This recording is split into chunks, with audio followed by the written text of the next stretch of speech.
Salut tout le monde et bienvenue dans cette vidéo pour la pleine lune en Capricorne du 24 juin 2021. Mon nom c'est Gabriel, je suis astrologue et puis ensemble je propose qu'on regarde un petit peu comment cette lunaison va se passer pour nous. Alors vraiment ça va être une lunaison qui va faire du bien, bien que la lune soit en Capricorne et puis que ce ne soit pas l'endroit le plus favorable pour elle.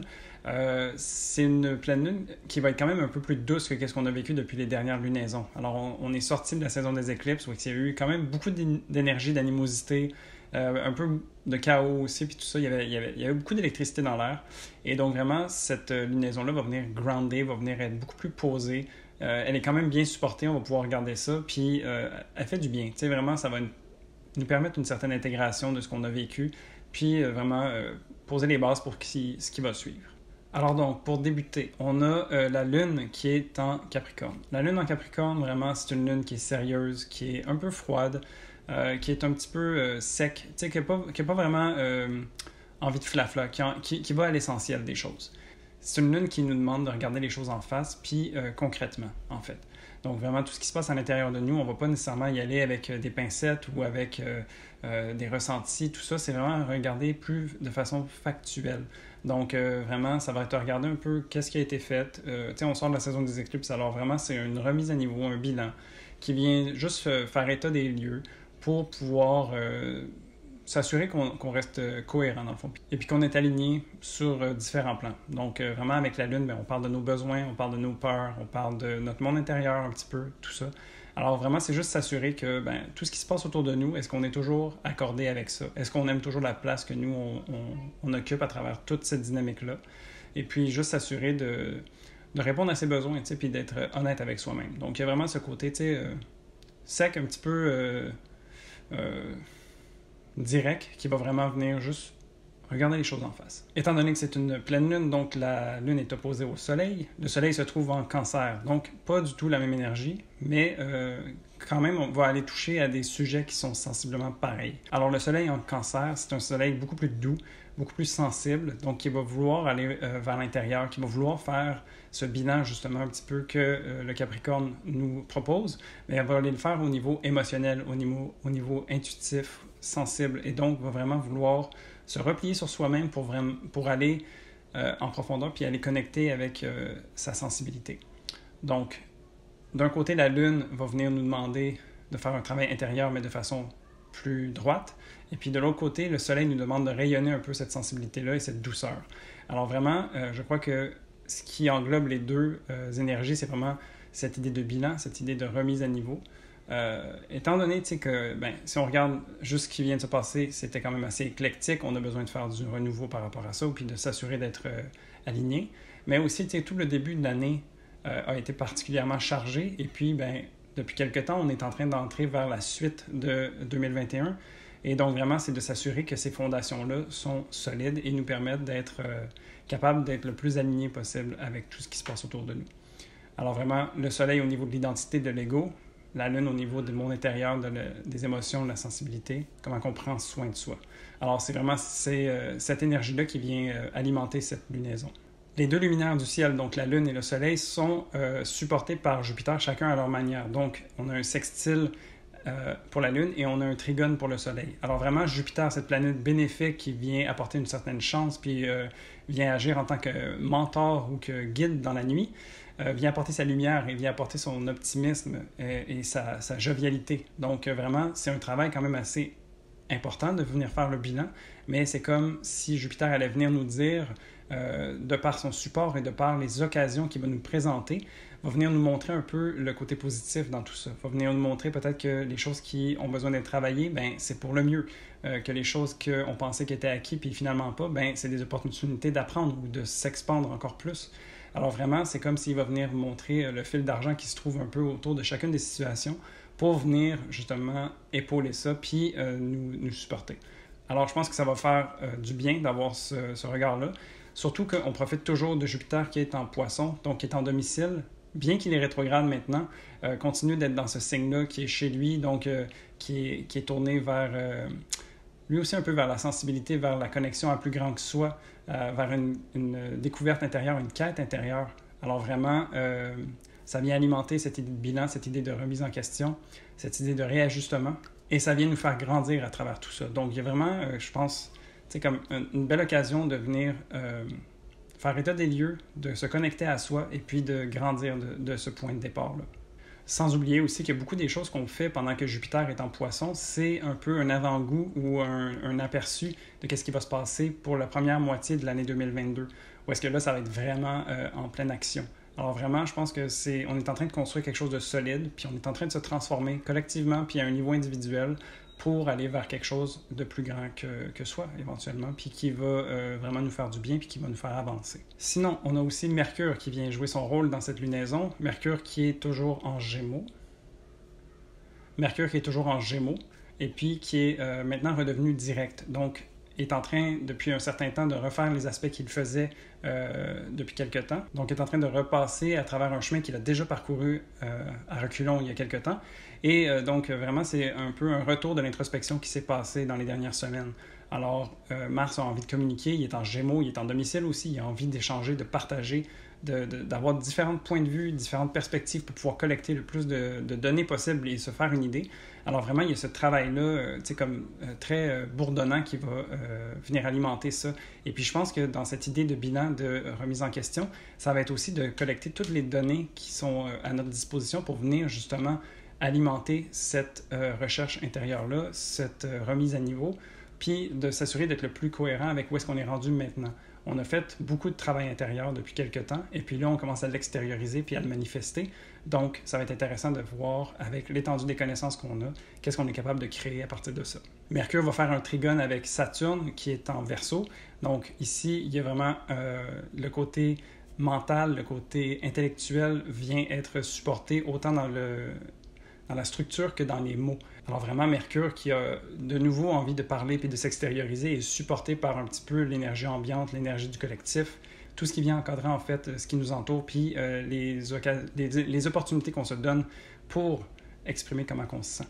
Alors vraiment, c'est comme s'il y avait un certain cadre, une certaine structure mise en place par cet échange-là entre les deux planètes qui vient faciliter le tout pour nous. Pour ce qui est de Vénus qui est en Cancer, donc qui est une position très douce, très cocooning, très agréable, Vénus, ça représente les plaisirs, les relations, nos valeurs, tout ça. Donc c'est vraiment dans un signe doux, un signe aussi tourné vers l'intérieur qui nous demande justement de venir réaviser un petit peu c'est quoi nos valeurs, c'est quoi les relations qui sont importantes pour nous. Est-ce qu'on cultive suffisamment les relations qui sont à notre portée? Parce que, tu sais, l'énergie du Cancer, c'est quand même l'énergie de la famille, l'énergie qui est proche de nous. Alors, c'est vraiment les relations qui sont importantes puis qui sont plus intimes qu'on va travailler avec Vénus en Cancer. Et donc, Vénus vient faire une opposition à Pluton, ce qui est un aspect un peu plus sévère. Mais dans le fond, les oppositions, ça vient présenter des challenges ou des opportunités aussi, mais à travers un certain défi. Pluton, lui, vient amplifier les choses, vient intensifier le tout. Donc, les questions que Vénus se pose par rapport à ses valeurs, ses relations et tout ça, à un niveau intime, vient être mise en lumière d'une certaine manière par Pluton, qui vient mettre le doigt sur le bobo, qui vient montrer qu'est-ce qui bloque, qui vient montrer c'est quoi les peurs, c'est quoi les traumas, ce genre de choses-là. Qu'est-ce qui a besoin d'être transformé, qu'est-ce qui a besoin d'être transmuté pour pouvoir accéder à un niveau supérieur ou à une sensibilité accrue. Alors vraiment, ça peut être challengeant parce que Pluton va quand même montrer des choses qui ne sont pas faciles à vivre ou va venir poser des questions qui peuvent être difficiles à répondre.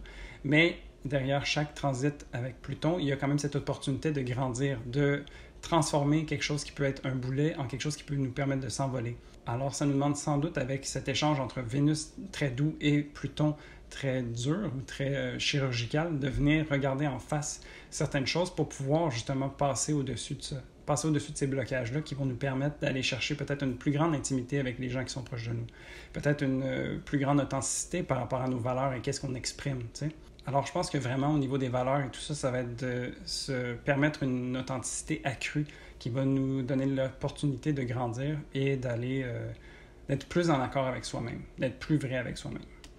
Sinon, on a Mars aussi qui, depuis peu, est rendu en Lion. Donc, le Lion, l'énergie du cœur, l'énergie fougueuse, de feu, qui a envie de s'amuser, qui a envie de créer. Et puis donc, Mars, qui était depuis 2 mois quasiment en Cancer, où est-ce qu'il était très émotif, très... je sais pas trop, je passe à droite à gauche, je prends pas les choses de front. Bien là, Mars en Lion vient s'exprimer, vient s'incarner, vient s'assumer. Donc vraiment, c'est des actions qui sont posées justes, qui sont en accordance avec le cœur. Et donc, vraiment, ça nous demande d'agir d'une façon beaucoup plus directe, beaucoup plus assumée. Dans l'énergie, c'est peut-être ça aussi que ce que je parlais avant avec Vénus puis Pluton, tu sais, comme cette espèce de mise à niveau des valeurs, mais peut-être que justement les actions qu'on prend depuis quelque temps avec Mars en Lion, qui viennent peut-être clasher avec le personnage qu'on avait ou les façons d'agir qu'on avait depuis quelque temps, où est-ce que là, on est beaucoup plus direct, beaucoup plus assumé puis tranché, peut-être que justement, ça vient reposer certaines questions. Et donc Mars, en fait, tu sais, comme ça fait du bien qu'il soit rendu dans le signe du Lion parce qu'il y a une certaine...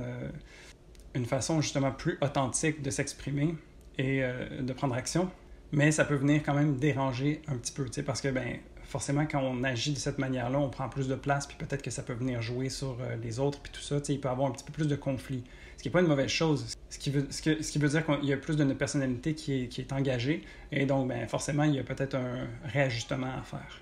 Et puis donc, justement, il y a une opposition entre Mars et Saturne, qui est Saturne, la structure, l'organisation, la rigidité, l'autorité.